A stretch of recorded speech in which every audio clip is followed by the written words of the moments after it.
Subhanallahi walhamdulillahi wa la ilaha illallah wallahu akbar. Tasyakkur. Assalamualaikum warahmatullahi wabarakatuh. Bismillahirrahmanirrahim. Innal hamdalillahi nahmaduhu wa nasta'inuhu wa nastaghfiruh wa na'udzu billahi min syururi anfusina wa min sayyiati a'malina. May yahdihillahu fala mudilla lahu wa may yudlil fala hadiya lahu. Asyhadu an la ilaha illallah wa asyhadu anna Muhammadan abduhu wa rasuluh. Allahumma salli wa sallim ala nabiyyina Muhammad. Allahumma salli wa sallim alaihi wa ala alihi wa ashabihi wa man tabi'ahum bi ihsanin ila yaumiddin. Qala Allah ta'ala fi kitabihil karim. A'udzu billahi minasy syaithanir rajim. Ya ayyuhallazina amanu taqullaha haqqa tuqatih wa la tamutunna illa wa antum muslimun. Wa qala ta'ala ya ayyuhallazina amanu idza qila lakum tafassahu fil majalisi fafsahu yafsahillahu lakum wa idza qila anshuzu fanshuzu yarfa'illahu allazina amanu minkum wallazina utul ilma darajat wallahu bima ta'maluna khabir. Sadaqallahul azim. Amma ba'du. Alhamdulillah. Puji syukur pada Allah Subhanahu wa ta'ala. Malam ini majelis syakuran, malam Rabu yang dirahmati Allah Subhanahu wa ta'ala. Alhamdulillah bisa terus istiqomah untuk melanjutkan bahasan kajian di mana sudah sampai di bab ibadah haji. Ini sangat penting. Ibadah haji ini merupakan rukun Islam yang terakhir atau yang kelima. Di mana pentingnya? Maka dari itu malam ini akan bahas kelanjutan dari penjelasan yang telah lalu. Seperti apa makna dan hakikat haji, rukun Islam yang kelima ini. Ini penting di mana pada zaman-zaman entah kapan ibadah haji ini dibahas apabila orang mau berangkat haji. Entah mulai kapan ini. Zaman sekarang ini, zaman saya, pengetahuan saya, para alim, para ulama, persoalan ibadah haji ini tidak pernah dibahas kalau orang tidak mau berangkat haji. Jadi orang yang tidak berangkat haji tidak akan memahami tentang masalah ibadah haji. Para alim itu membaca kitab-kitab tentang ibadah haji, itu kepentingannya kalau mau berangkat haji atau ada orang yang mau berangkat haji. Kita ini beda. Setiap umat Islam mestinya harus betul-betul memahami tentang ibadah haji. Apalagi ibadah haji ini rukun Islam. Akhirnya para ulama itu sekalipun rukun itu bagi orang yang mampu. Jadi sangatlah terbatas pemahaman tentang ibadah haji. Maka dari itu malam ini kita melengkapi pemahaman tentang makna ibadah haji. Mari kita mulai bahasan kajian kelanjutan dari masalah pemahaman hakikat ibadah haji. Kelanjutan ini saya akan memulai dari ibadah haji kaitannya dengan seorang nabi, yaitu Nabi Ibrahim. Ini perlu dijelaskan. Ternyata ibadah haji ini ibadah yang Allah mencanangkan secara sempurna pada seorang nabi yang bernama Ibrahim. Lalu dilestarikan oleh Nabi akhir zaman, Nabi yang terakhir, yaitu Nabi Muhammad sampai detik ini. Jadi ibadah haji merupakan peninggalan Nabi Ibrahim. Karena yang tertuang di dalam Al-Quran itu memang yang diberi tugas oleh Allah memelihara rumah Allah itu Ibrahim. Yang diberi tugas oleh Allah untuk membersihkan rumah Allah itu Ibrahim dan Ismail. Simbol rumah Allah itu adalah Ka'bah, Baitullah yang ada di Makkah, yaitu dalam Masjidil Haram. Itu simbol, sekali lagi, Baitullah yang dibangun oleh Ibrahim. Ada penjelasan mungkin Baitullah itu mulai zaman Nabi Adam. Itu bisa jadi ada penjelasan seperti itu. Tapi di dalam Al-Quran itu pada zaman Nabi Ibrahim. Mungkin keberadaannya bisa mulai zaman Nabi Adam atau nabi-nabi sebelumnya.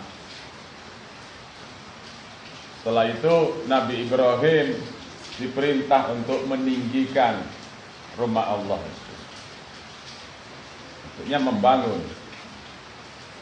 Apakah dulu sudah ada tapi ambruk, habis atau tinggal fondasinya saja, maka Ibrahim diperintah untuk meninggikan, membangun kembali. Bisa jadi seperti itu. Kita terlepas dari persoalan itu, kita kembali kepada yang substansi. Apa yang dimaksud dengan Baitullah itu? Jadi Nabi Ibrahim dan Ismail diberi tugas oleh Allah untuk memelihara, menyerambut, membersihkan yang namanya Baitullah, rumah Allah itu. Ini sebetulnya simbol. Sekali lagi hanyalah simbol, yaitu mutasyabbihat. Perlu dipahami. Yang disebut Baitullah itu, kalau menurut orang-orang alim, para ulama, ya Ka'bah. Ya Ka'bah di Makkah itu, di Masjidil Haram itu. Itu menurut pandangan para alim, para ulama. Tapi beda dengan pandangan orang arif, hukama, bahwa Ka'bah, Baitullah yang ada di Makkah itu adalah simbol. Artinya mutasyabbihat. Makna pertama menurut orang arif, Baitullah itu adalah rumah yang dicipta oleh Allah untuk ditempati para makhluk. Kalau yang di Makkah itu dibuat oleh Ibrahim, bukan ciptaan Ibrahim, buatan Ibrahim, Nabi Ibrahim. Itu simbol. Baitullah yang muhkamat, yang hakikat adalah rumah atau tempat yang dicipta oleh Allah untuk ditempati makhluk Allah. Rumah Allah yang diperuntukkan tempat diamnya, tempat tinggalnya para makhluk. Makhluk apa saja?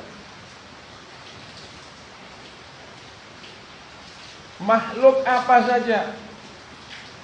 Malaikat, setan, iblis, binatang, hewan, tumbuh-tumbuhan, manusia, surga, neraka.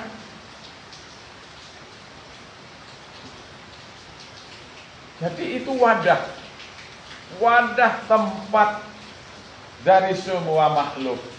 Termasuk surga itu adalah makhluk Allah. Neraka itu adalah makhluk Allah. Berarti makna pertama daripada Baitullah itu adalah alam, tempat tinggal dari semua makhluk. Alam semesta, baik berupa bumi maupun berupa langit, semua makhluk itu berada dalam Baitullah, berada dalam rumah Allah. Kalau di syariat, ya rumah Allah itu di Mekah itu. Umat Nabi Muhammad kalau sholat itu syaratnya untuk sholat itu menghadap ke Baitullah, ke Ka'bah. Awal dulu Nabi Muhammad sholat itu menghadap ke Baitul Maqdis, menghadap ke Masjidil Aqsa.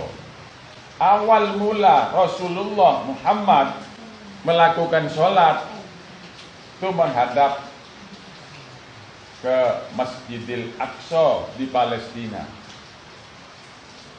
Kurang lebih kalau tidak keliru sekitar 16 bulan. Setelah itu ada perintah dari Allah, turun wahyu, qad nara taqalluba wajhika fis samai falanwalliyannaka qiblatan tardaha fawalli wajhaka syatral masjidil haram.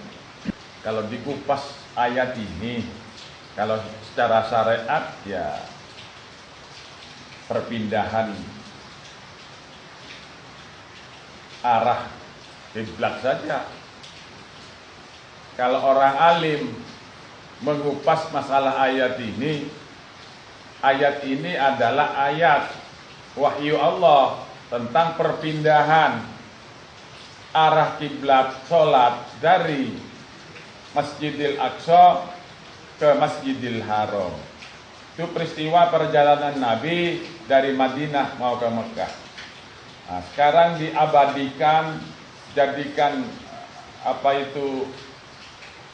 situs, ada Masjid Qiblatain namanya.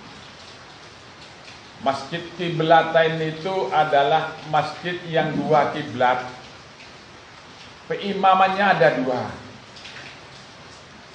Karena waktu di tempat itulah Rasulullah sholat menghadap ke Masjidil Aqsa rakaat pertama. Setelah itu rakaat kedua ada perintah suruh menghadap ke Masjidil Haram, ke Ka'bah. Qad nara taqalluba wajhika fis samai falanwalliyannaka qiblatan tardaha fawalli wajhaka, hadapkanlah kamu Muhammad wajah kamu satrol ke arah Masjidil Haram. Berbaliklah dari wahyu itu, Rasulullah menghadap ke Baitullah. Maka di tempat itulah diabadikan dijadukan monumen.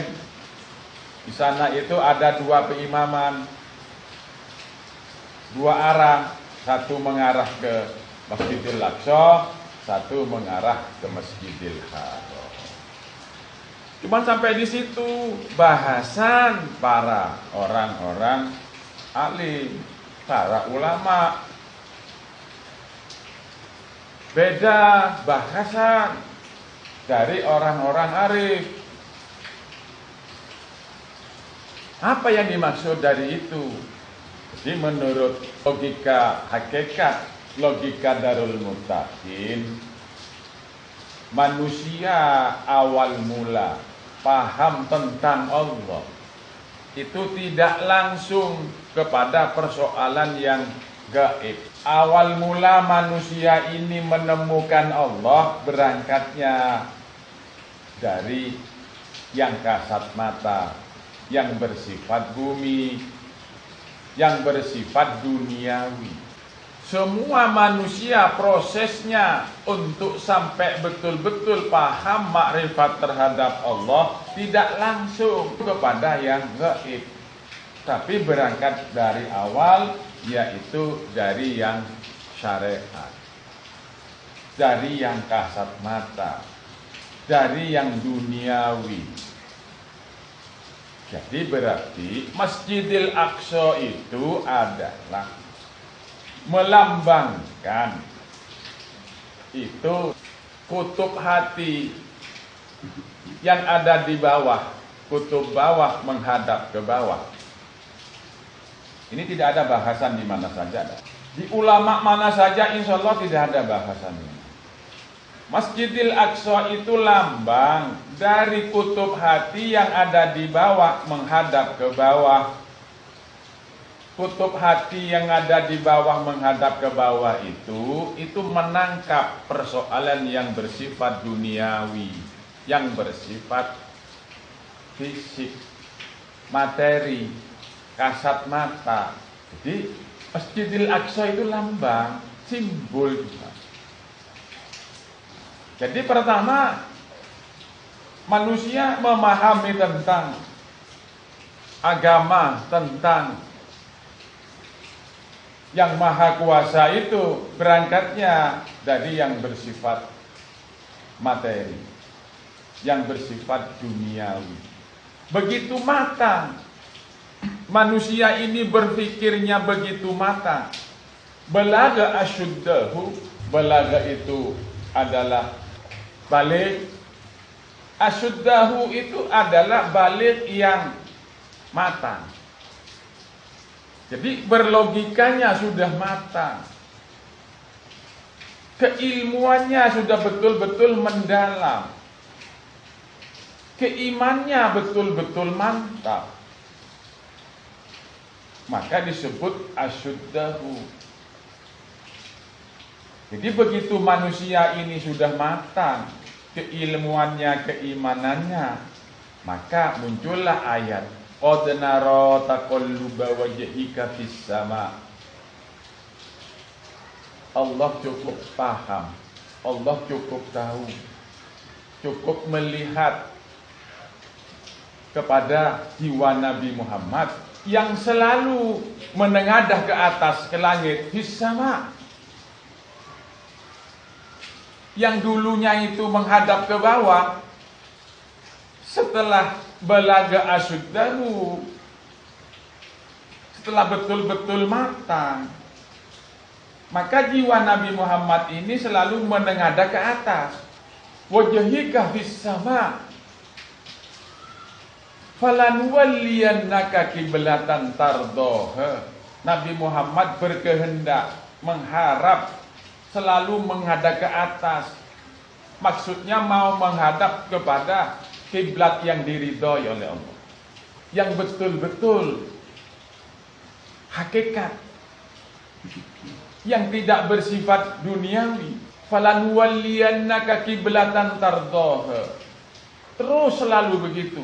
Jiwa yang matang itu, balaga asyuddahu itu selalu menengadah ke atas, menghadap ke atas. Apa di atas itu? Di langit itu. Ternyata Baitullah, di Masjidil Haram. Fawalli wajhaka syatrul Masjidil Haram, perintahkan oleh Allah.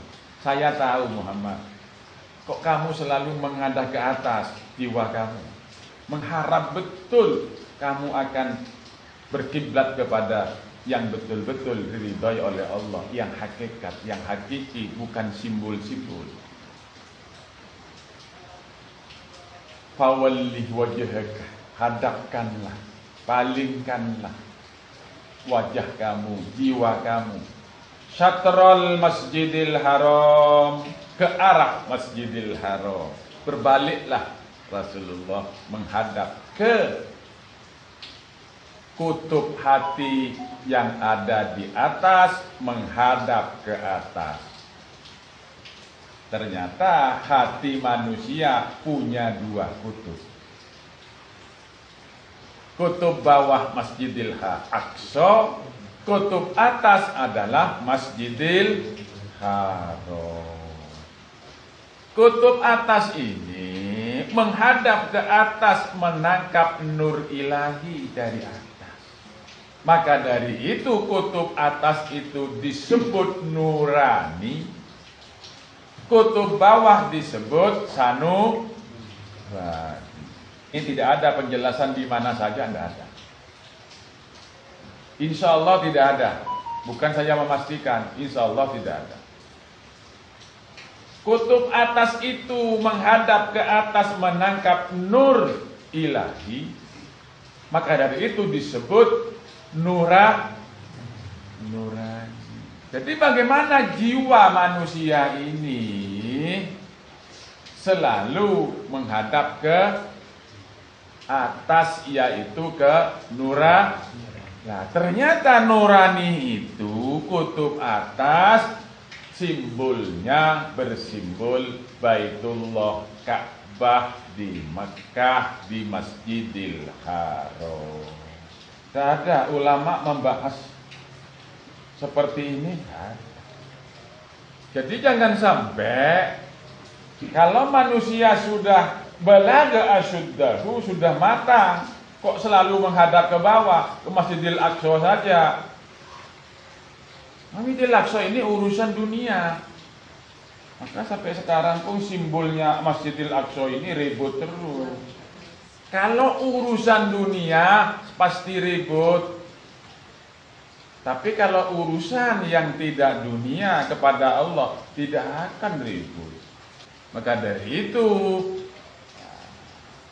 fihi ayatun bayyinatun maqamu Ibrahim. Wa man dakhalahu, jika orang masuk kepada Masjidil Haram itu, Baitullah itu, kana amina, pasti kondisinya aman. Fihi ayatun, di dalam Masjidil Haram itu adalah ada ayat Allah. Di dalam hati manusia, di nuraninya itu ada ayat Allah. Jika masuk wa man dakhalahu, masuk ke nurani itu, kana amina, pasti aman. Kenapa? Ya tadi itu, nurani ini menghadap ke atas, menerima nur ilahi. Kalau jiwa manusia masuk dan menghadap ke nur ilahi itu, maka kana amina. Ini pentingnya menjelaskan persoalan ibadah haji, kaitannya dengan Ibrahim dan Baitullah, Masjidil Haram. Ternyata perintah ibadah haji, syariat haji itu tempatnya di Makkah. Di Masjidil Haram itulah terjadi tawaf. Di dekatnya Masjidil Haram, ya termasuk dalam Masjidil Haram itu ada peristiwa sa'i. Kalau orang arif, ibadah haji ini peristiwanya itu adalah selama dia hidup sepanjang kehidupannya itu terus melakukan ibadah haji, namanya berhaji 24 jam selama hidup. Berarti orang yang berhaji ini sudah pasti syaratnya itu balagha asyuddah. Yang diwajibkan haji ini, yang bisa berhaji ini, yang pasti adalah balagha asyuddah. Nah nanti balagha asyuddahu ini menjadi syarat dari ibadah haji. Syaratnya orang ibadah haji nanti pertemuan berikutnya dibahas. Syarat pertama adalah Islam. Syarat yang kedua balagha asyuddahu, yaitu balik dan berakal sehat. Jadi sudah bisa dipastikan orang yang melaksanakan ibadah haji, berhaji itu sudah pasti orang ini balagha asyuddahu. Balagha asyuddahu itu merupakan syarat daripada Islam. Nanti akan dibahas di pertemuan yang akan datang. Syarat dan rukun haji. Kembali lagi kepada Baitullah.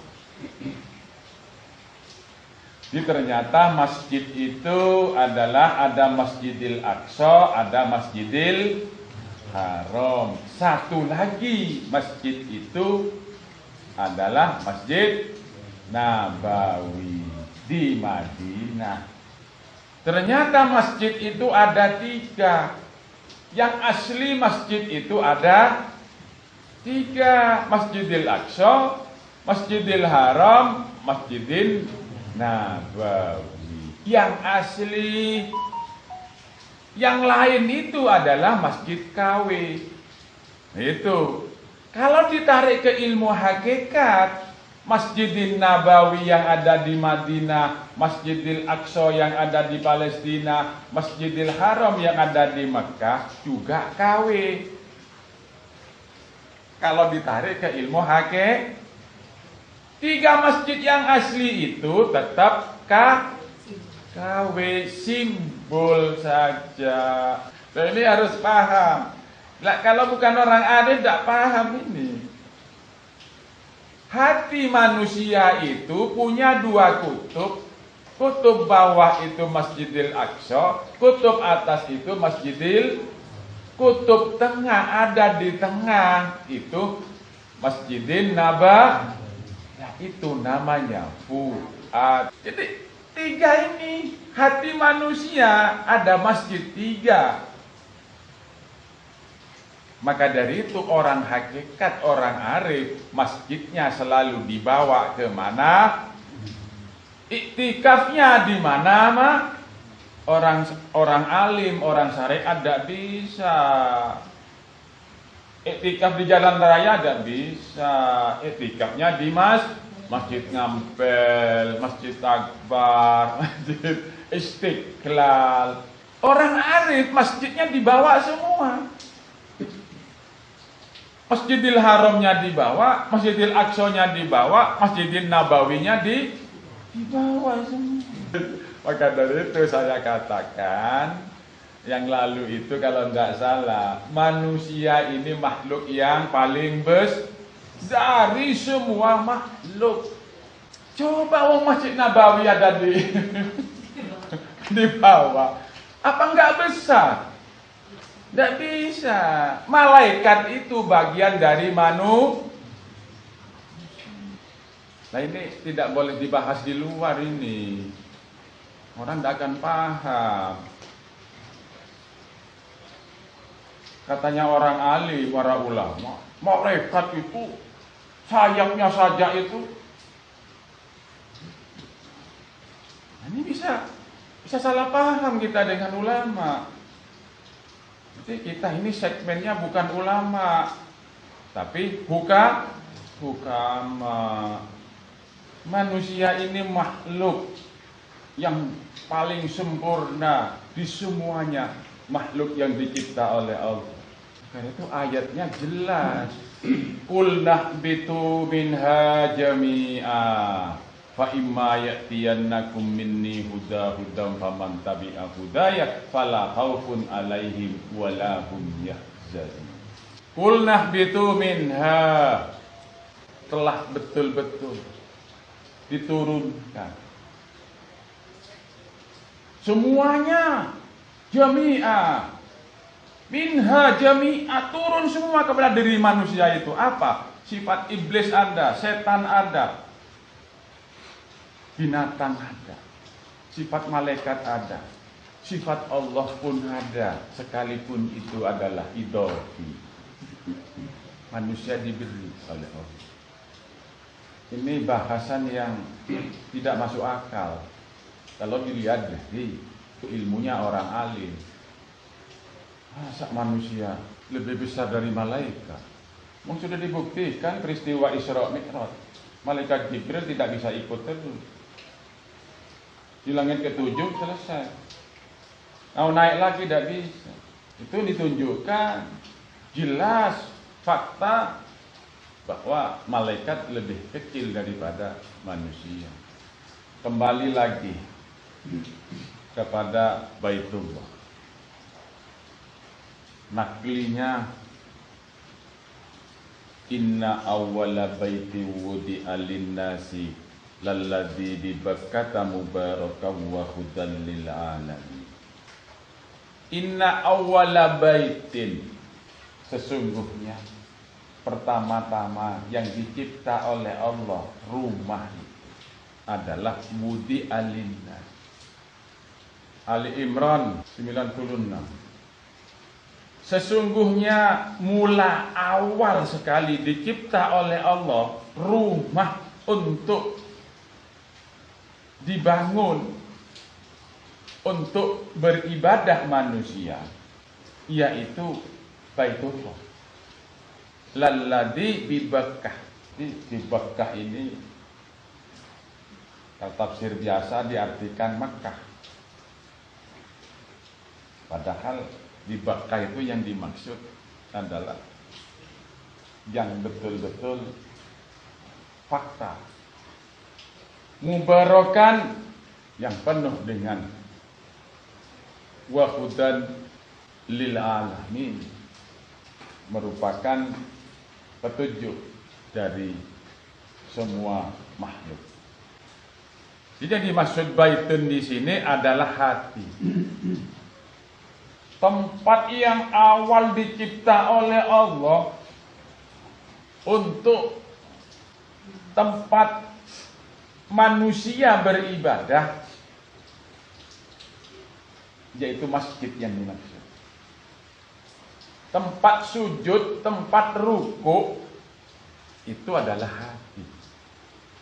Di inna awwala baiti wudi'a lin-nasi linnasi lalladzi bi Bakkata mubarakan wa hudan lil alamin. Ini yang dimaksud adalah hati manusia. Jadi hati ini adalah tempat, penghuninya adalah jiwa. Hati inilah masjid. Maksudnya tempat sujud, tempat ibadah, tempat ruku, tempat iktikaf, tempat tawaf. Ternyata jiwa itu dilambangkan sebagai Ibrahim. Jadi yang diperintah oleh Allah untuk memelihara tempat Masjidil Haram Ka'bah itu adalah Ibrahim. Untuk nyapu membersihkan itu Ibrahim dan Ismail. Padahal di situ ada Siti Hajar, ibunya Ismail. Kenapa Allah tidak memerintahkan ibu Hawa suruh nyapu Baitullah? Tidak. Yang suruh bersihkan itu adalah Ibrahim dan Ismail, melambangkan bahwa Ibrahim dan Ismail itu adalah orang laki. Laki itu adalah jiwa. Ibu Hajar berarti nafsu. Lah ini tidak ada bahasan di mana saja. Nyari kitab di mana saja nggak ada. Padahal yang dimaksud Ibrahim Ismail ini simbol. Masjidil Haram Ka'bah itu adalah simbol. Maka dari itu Allah dalam hadis qudsinya mengatakan tentang masalah hati. Dalam hadis qudsinya itu Allah mengatakan langitku dan bumiku tidak mampu menampung aku. Yang mampu menampung aku adalah qalbul mu'min. Langit dan bumi gak mampu menampung Allah. Gak mampu. Terlalu kecil. Terlalu kecil langit dan bumi itu. Ternyata yang mampu menampung zat Allah itu adalah hati orang mukmin. Maka dari saya katakan manusia ini terbesar. Malaikat itu kecil. Malaikat itu Nabi Muhammad Isra Mi'raj itu ndak kemana-mana. Lah ini kalau dijelaskan kepada ulama kan ruwet ini. Ya. Nabi Muhammad Isra dan Mi'raj itu tidak kemana. Ada di Mekah. Ini ulama pusing kalau dengar ini. Pusing. Buat apa Nabi Muhammad mau terbang ke Masjidil Aqsa? Mau Nabi Muhammad ini lebih besar dari alam semesta kok mau? Enggak kemana-mana. Kalau enggak pertanyaan tanyakan kepada istri Rasulullah. Di malam Isra Mi'raj itu Nabi Muhammad ada di mana? Kalau enggak percaya tanyakan. Jangan tanya kitab. Itu repot ini. Repot ini. Enggak kemana-mana Rasulullah. Dia sibuk malaikat Jibril. Muhammad ini. Ini membahas masalah hakikat haji. Ya tidak lepas dengan Ibrahim. Ibrahim ini adalah jiwa. Maka dari itu Darul Mutakin mengeterapkan agama Ibrahim.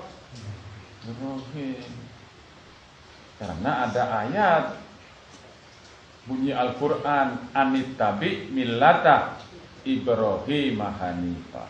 Itu perintah kepada Rasulullah, kepada Nabi Muhammad. Nabi Muhammad suruh mengikuti agama Ibrahim. Karena Ibrahim oleh Allah dilambangkan sebagai penghuninya rumahnya Allah. Sekaligus Ibrahim itu punya gelar Khalilun, Habibun. Jadi semua manusia ini harus seperti Nabi, posisinya seperti Nabi Ibrahim. Tugasnya meramut Baitullah. Tugasnya Ibrahim itu membersihkan Baitullah, membersihkan hati. Setiap jiwa manusia harus berfungsi seperti Ibrahim.